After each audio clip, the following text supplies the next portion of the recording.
priority of your government, and it always has been with Benjamin Netanyahu. Unfortunately, most of them are not alive.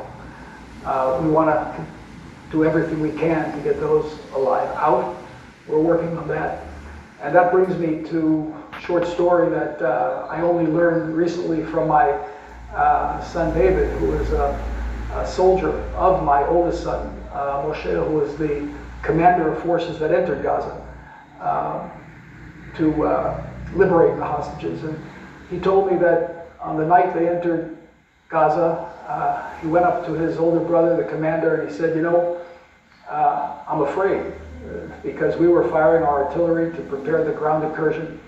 And my oldest son put his hand on David's shoulder, his younger brother, and said, well, I'm afraid too, but let's get in there and get those hostages back. So we have over 400 soldiers that have given their lives to get our hostages out, to defeat Hamas. Tremendous courage. We have an army that's just incredible.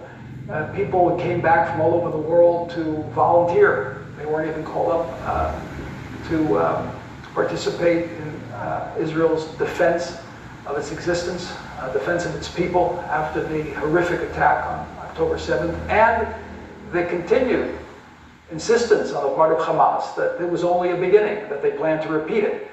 I can't help but point out that we have almost a resurrection on many college campuses of the insanity that went on here in the United States, while the day after Hamas implemented their massacre, the slaughter of 1,200 innocents. We had college students out there celebrating this massacre, supporting Hamas, and now we see a recurrence of this. As we talk right now, there's a demonstration in Barnard College in support of Palestinian terrorism. We had 3 incidences of the past week where universities here in Washington, thankfully, canceled the appearance of Hamas supporters speaking on campus. These are steps that the president has taken. It's come straight out of the White House. His envoy against anti-Semitism, Leo Terrell, has made it very clear that supporters of terrorism will go to jail. Well, we're here to say, those of us here in the embassy representing Israel, that this is a tremendous achievement on the part of the administration. We have to see to it that people supporting of terror are prosecuted and sent to jail. We can't have this on our college campuses. No, the funding sources need to be cut off. We know who they are.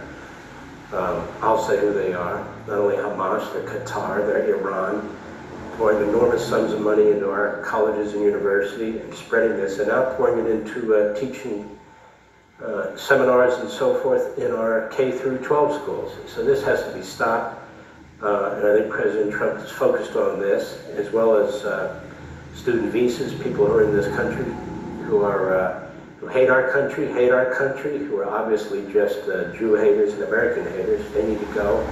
All these things are in the process of being done. I just want to say this, Mr. Ambassador. I want the American people to know you lost your eldest son. He was the father of 6 children. He was a great hero. He was a commander. And so you have felt this war very personally and directly, as so many people in Israel have. It's a tiny country with a minimal number of people, quite frankly. Everybody knows somebody who's lost somebody. That's right. I just want to thank you for what you're doing for Israel, for the United States. And God bless you, my friend.